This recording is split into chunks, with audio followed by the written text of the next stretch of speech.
are here entering the dairy. You milk 4 at a time? Yeah. And 3 by hand. 7 at a time. So who milk by hand? You milk by hand? Yeah.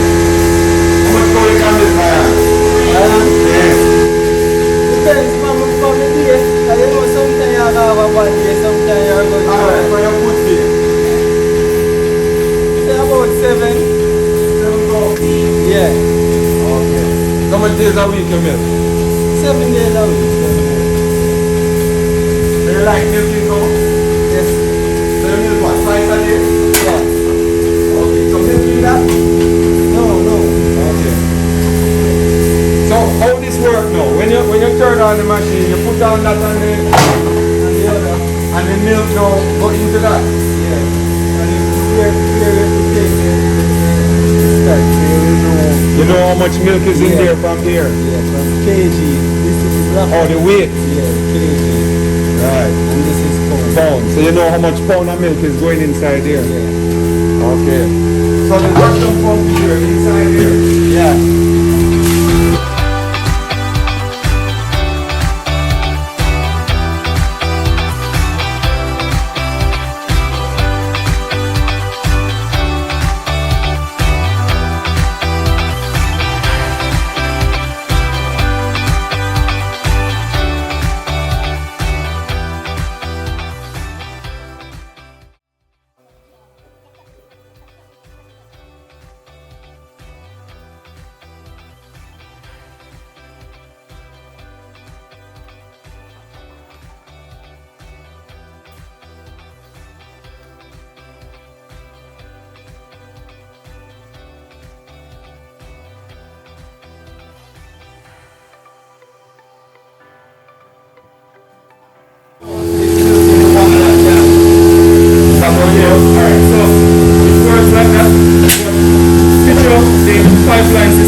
Pipeline system, then all of the animals will milk go directly to the cooler. So because we don't have the pipeline system, however, we have a milk meter.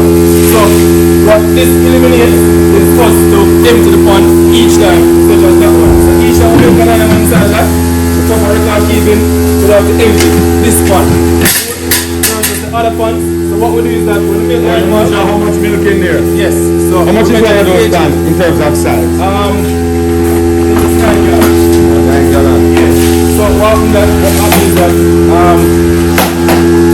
we record in kg. Good.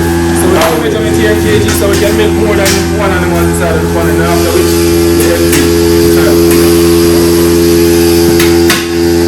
So how many cows are you milking now? Well, we're just milking 20 because it's a new regime. Twice a day milking, so we're just phasing the animals in, so we're not putting the entire herd. So we pick out the higher producing animals, milk them twice a day and keep them on a feeding program. Sooner or later we'll incorporate all the herd, but we'll eat on a gradual process.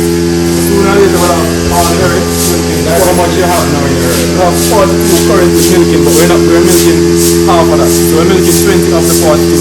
They milk everybody in the morning? Everybody in the morning, but only a selective 20 in the afternoon, because like I said, it's a new transition, so we're gradually phasing in each of the animal. What kind of yield you getting? The best yielding animal? How much milk per day?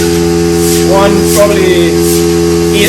It's not the best results, we're way below standard. So probably no, here, you are getting 8 liters out of one cow per day? It's 8 liters out of one of these cow in one day? Yeah. But there's a lot of things. So at this stage, well, initially, those animals, the feeding regime that we had them on, that was the real deal in terms of what we fed to them. Good. So, especially the brewer's grain, that helps to boost the milk production. And then the forage.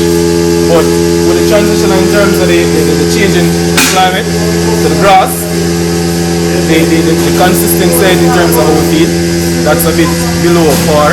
So all of that kind of hinder our milk production. So we'll soon see the process, the step-by-step process as to how it all happens. So what we saw before was just the flushing of the line. Give me 1 minute and give me this process. So when the milk is milk right here.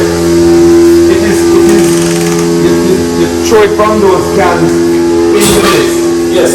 Direct. Before you used to be able to pump it in there. Alright, initially the system, we're now designing the system or reconstructing the system so it comes directly inside. That's known as a pipeline system. What we have now is a bucket system. This is a freezer. What do you call this? It's a cooler.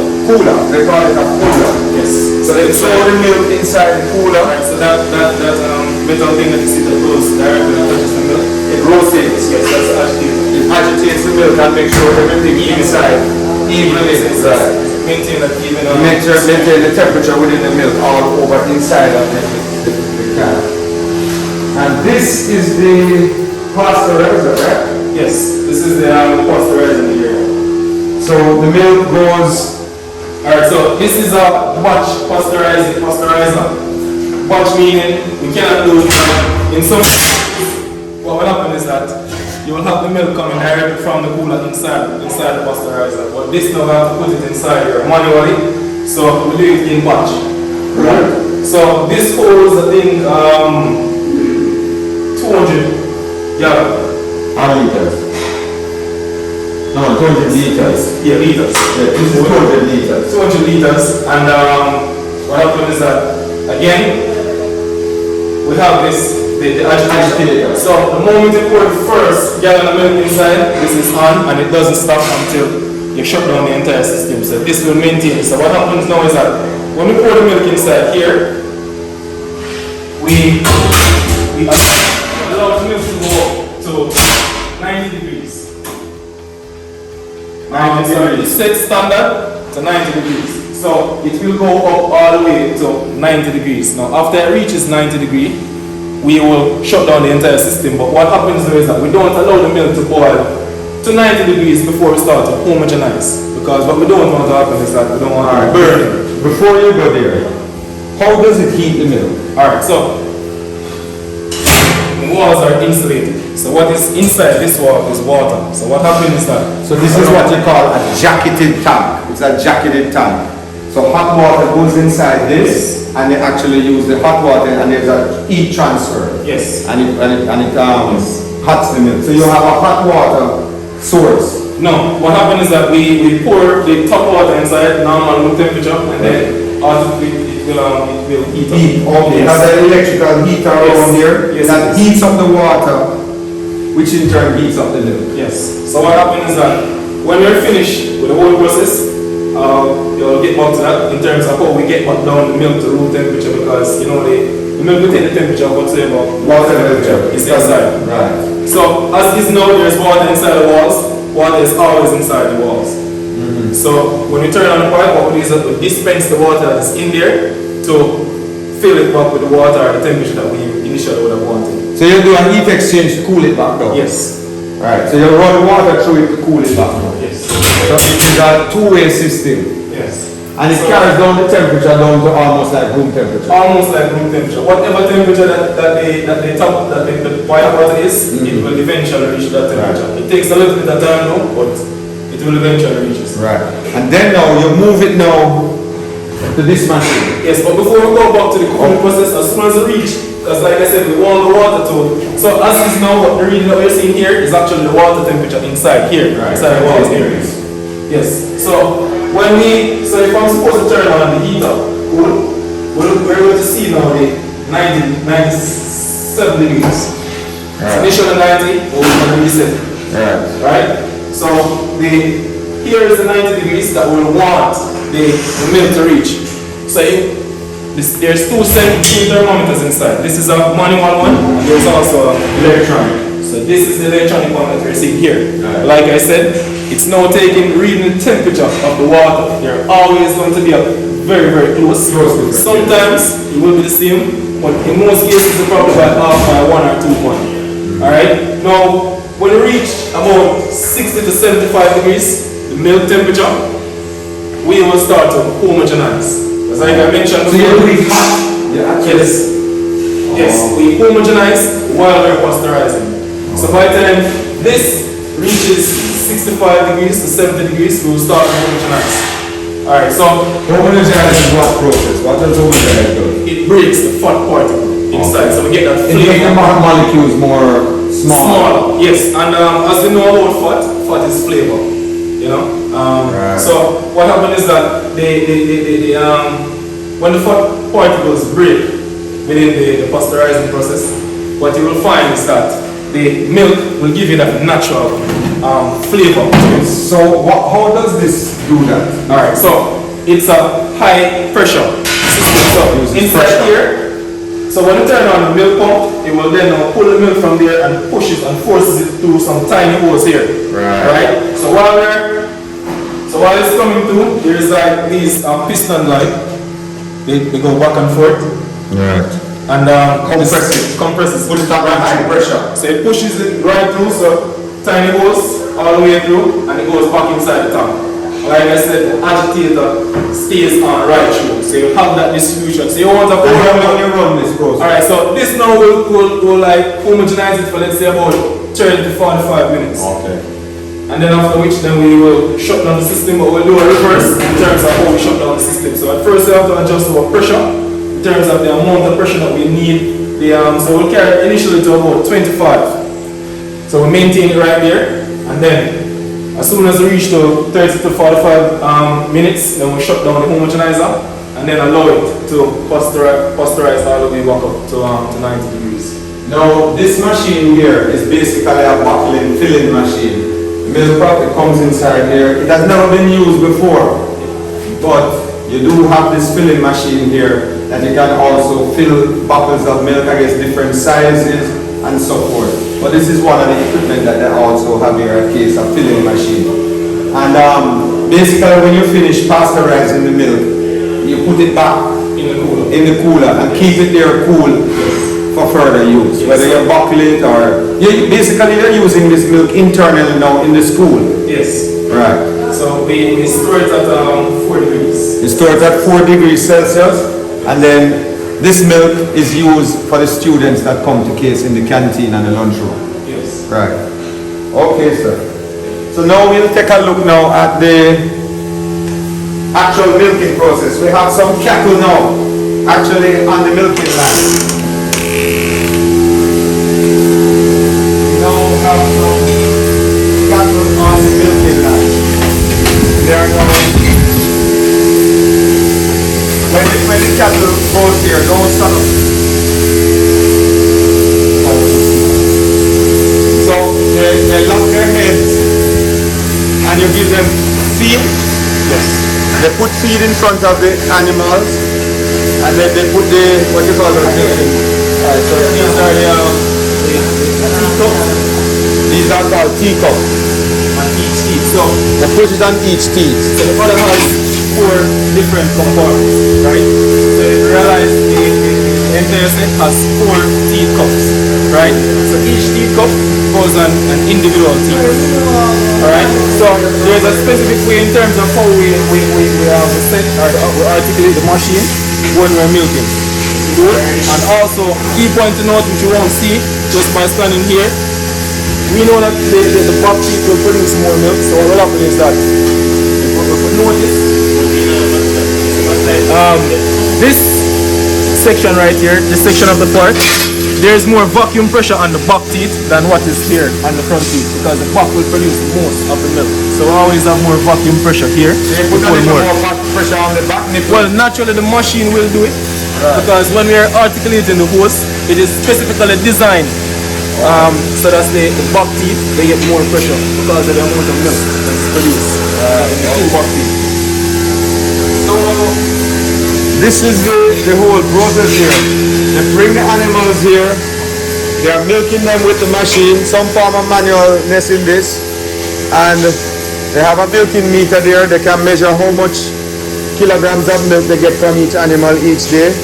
When they finish milking, they carry it into the milking room for storage, pasteurization and storage, and then the cow go back to pasture. And this is the entire process. All the lines are washed. You wash with warm water. Alright, so yes, so first we flush with fresh water, and then we use a solution known as milk store remover. What that does is that it removes the milk residue that's in the line. So first, whatever the fresh water misses, the millstone remover will remove that, and then we have the divisor, which is a sanitizer, which we usually, after flushing the line, we usually just leave it. So when we're doing the other session, that's how we actually rinse out of the line to begin the other process. Okay. Alright, very interesting. And this process here that we're doing will be very similar to goat, just that this is on a bigger scale. Yes, and probably simpler with goats. Yes, because of the amount of product. Yes, you only have 2 teeth usually, and goats are a lot easier to handle. Yeah, we have aggressive animals time to time. But one of the key points that we should note though is that after milking, as you notice right here, we strip, and after we strip, we will dip. So why we you dip iodine on it? Iodine. Right. Prevent that bacteria from going inside the udder, which will automatically result in mastitis. Mastitis, Common disease among lactating animals. The bacteria can enter into the teeth or the nipples of the animal and enter. That's how we usually get mastitis a lot of times. When these animals do not have any carb on them, so bacteria will get on those teeth and go inside the breast, and the bacteria will form inside here. Mastitis will take place. The breast will become damaged. And you also have to take note of that. So it is important. It's very important to milk the animal all the time.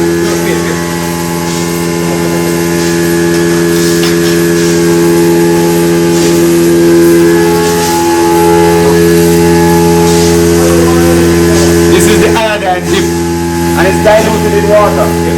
Right. And that is to protect any bacteria from going into the breast. Prevention of mastitis and other bacteria.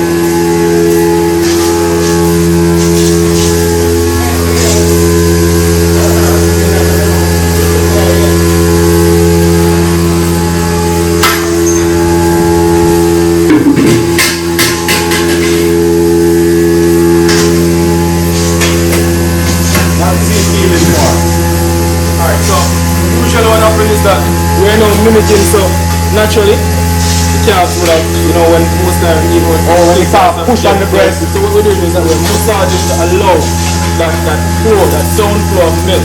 Oh, so it allows more down flow of milk when you massage. Yes, and then now, just by massaging it helps to stimulate her. So there's a lot of things that actually stimulate the animal. A quiet environment and also the sound of the machine will automatically stimulate the animal. If we're supposed to open the gate now, animals will automatically just run into the product because of what they're using. It now becomes a lot to them and also helps to stimulate the animal from breathing out. Right. So a natural source of oxytocin. Okay. So that's a stimulation. It is stimulating the calf, pushing on the breast, and it's part of the stimulation. It brings down the milk. Very interesting, Mr. Stone. Alright, so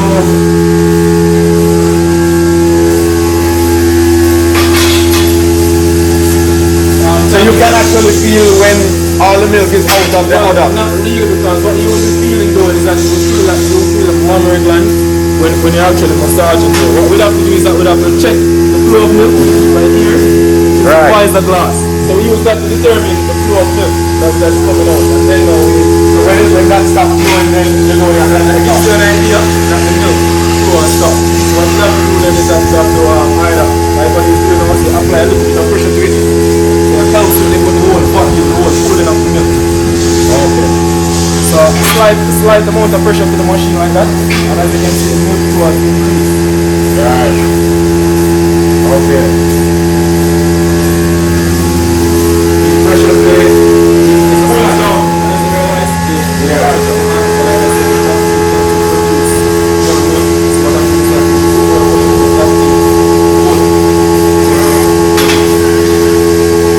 put a little pressure and just pull down on the stage, and more milk will come down.